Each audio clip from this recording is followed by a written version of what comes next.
خضتيني، في حد يصحي حد كده؟ المغرب قربت جدا وانت كده هيتحسب لك صيام.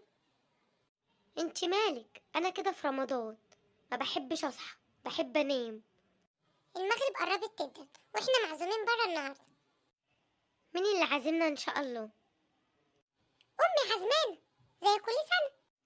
بأمارة السنة اللي فاتت اللي خدتنا عزمتنا في مائدة الرحمن.